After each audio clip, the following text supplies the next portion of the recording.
ലോക്കപ്പിൽ നിന്ന് രക്ഷപ്പെട്ട പ്രതിയെ വീണ്ടും പിടികൂടി പോലീസ്. തൃശൂർ വാടാനപ്പള്ളി പോലീസ് സ്റ്റേഷനിലാണ് സംഭവം. ഇതര സംസ്ഥാന തൊഴിലാളിയെ മർദ്ദിച്ച കേസിൽ അറസ്റ്റ് ചെയ്യപ്പെട്ട തളിക്കുളം പത്താംകല്ല് സ്വദേശി അഭിഷേകാണ് ലോക്കപ്പിൽ നിന്ന് രക്ഷപ്പെട്ടത്. കഴിഞ്ഞ ദിവസം രാവിലെ 5:30യോടെയാണ് അഭിഷേക് പോലീസിന്റെ കണ്ണുവെട്ടിച്ച് ലോക്കപ്പിൽ നിന്ന് ഇറങ്ങി ഓടിയത്. തുടർന്ന് പ്രതിയെ ഉച്ചയോടെ പോലീസ് അറസ്റ്റ് ചെയ്യുകയായിരുന്നു. ലോക്കപ്പിലുണ്ടായിരുന്ന പ്രതി പോലീസുകാരനോട് വെള്ളം ചോദിക്കുകയും അയാൾ വെള്ളമെടുക്കാൻ പോയ സമയത്ത് ലോക്കപ്പിന്റെ വാതിൽ തുറന്ന് അഭിഷേക് രക്ഷപ്പെടുകയായിരുന്നു. തുടർന്ന് നടത്തിയ അന്വേഷണത്തിൽ ഉച്ചയ്ക്ക് 12:30യോടെയാണ് പ്രതിയെ വീണ്ടും പോലീസ് അകത്താക്കിയത്. വാടാനപ്പള്ളി പോലീസും പ്രത്യേക സ്ക്വാഡും ചേർന്ന് തളിക്കുളത്ത് വെച്ചാണ് പ്രതിയെ സാഹസികമായി പിടികൂടിയത്. News desk press Malayalam.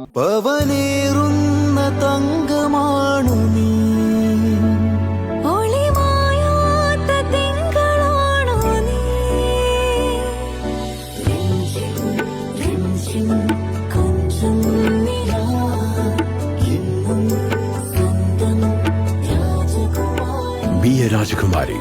Rajakumari Gold and Diamonds. The trust of Travancore. Rajakumari.